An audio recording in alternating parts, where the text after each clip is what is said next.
So, kukuha na itong ating Accent na 2019. Kaso, dahil kukuha nila ma'am, kahit bago yung spark plug nito, just to be assured, bili tayong bago spark plug. Wala tayong mechanic today kasi nakalib lahat, so papakapit na lang natin sa shed. Ayun lang muna.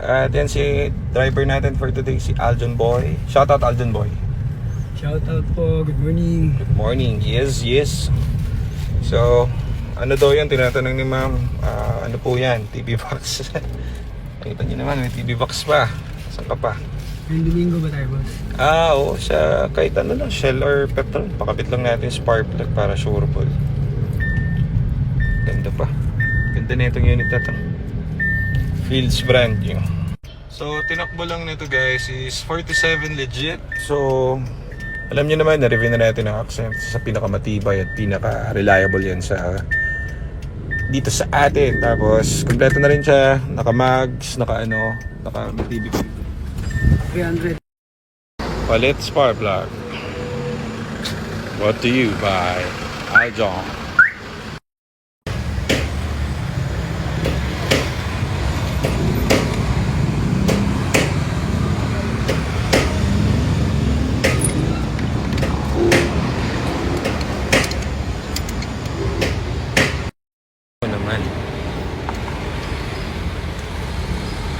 Bago. Bagong bago.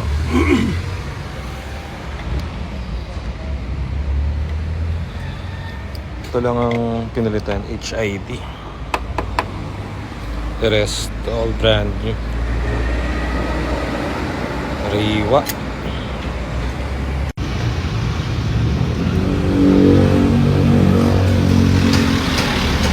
Autolite.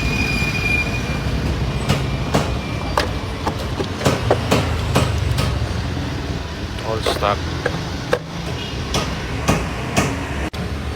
Throttle body, bagong body. Ganda. Swabe na sana, tapos na eh. Kaya pa ako dito, nalak pa ako ng sarili kong sasakyan, no? Nag-auto lock, ang lupit. Ganda talaga ng Accent. Parang ayaw pa magbabenta na itong Accent natin, ah. Na-auto lock pa kami palabas. Ang malupit, ano, John? Buti na lang sa gilid ng shop to. So, yan guys. Yung mga maliliit na bagay katulad ng spark plug, PMS, ginagawa na natin dito yan. Kasi yung mga yan, hindi naman nakikita ng mga bumibili. Yung iba, tamad din magpaganyan, magpa-PMS. So, dahil malayo pa sila ma'am, kahit naman malapit sila, just to make sure, palitan na natin yung mga dapat palitan para, eto kasi nasabi ni ma'am, yung anak niya yung gagamit eh. So, mahirap pa kasi yan, kaya kami na rin yung nagpi-PMS. Mahirap kasi kapag sa iba pa dinala, lalo pang tapos walang alam yung magpapa-PMS, baka alam niya na, madali pa. So, just to make sure, maliliit na bagay na ganyan, it counts dun sa seller. Yan yung tinatawag natin na bibigyan natin ng magandang laban yung mga yun. Kasi, transparent tayo in-out dyan. Bilibuli tayong pampalakas natin, no? In-out sa mga ganyan sa unit. Sana gawin din ng iba na nagsisell kasi mas mahirap yan kapag nagkaroon ng aberyan in the long term sila, diba? Mas mapapagastos pa sila. So kado lang naman na spark plug change oil. So gawin na natin itong unit na to, kahit na sabihin mong bago siya, brand new type siya, mas maganda sigurado kasi kung yung gagamit hindi naman ganun kaalam sa kotse, diba po, magkakaroon siya ng problem sa future. So yan. Atin na natin to, ando sila pag naantay kami. So, wala kasi mechanic ngayon, nag-absent si Joseph. So, pinakabit na lang natin yung spark dito sa kanto namin. Si Boy Aljon, what's up, John? What's up? Good day. Good day. At may palabas pa nga. Ay, yung mga, nagpa-reserve. Ay, hindi naman nagpa-reserve. Mga, nag-review po dito sa, nagnanais dun sa 2019 natin. Wala, sayang mga boss. Kinuha na rin ni ma'am. Hindi rin, syempre, hindi ko alam kung ba't kinuha. May maselan si ma'am sa paint, pero in terms kasi dun sa quality ng kotse, ako masasabi ko almost brand new. Kaya Goods na goods. Kahit dali mo ng ano to, ng Tacloban, Leyte, saan ba may malayo? Mindanao, walang problem to. Sureball.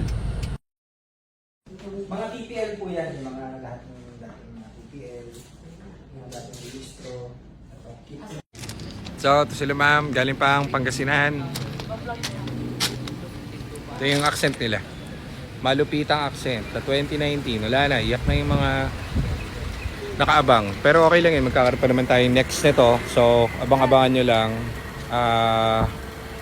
Siguro mga next week, meron tayo ulit nito. Pero, tignan natin kung anong year yung babagsak sa atin. Ha? Ano mo sabi nyo dun sa, ano, sa may tawag dito, sa anak nyo? Oo, okay. Ayaw bitawan ni Daddy kahit Oo. medyo mayroong dents. Pero, Oo. Laban sabi niya. niya, madali na lang daw. Yan. Na. Ayos. O, uwi pa ng Pangasinan yan sila, ma'am. So, niready na natin yung unit niya and everything. So, siguradong all goods yan. So, ma'am. Ma'am, ingat kayo, ma'am, ha? Thank you very much po. Ayan. Sige.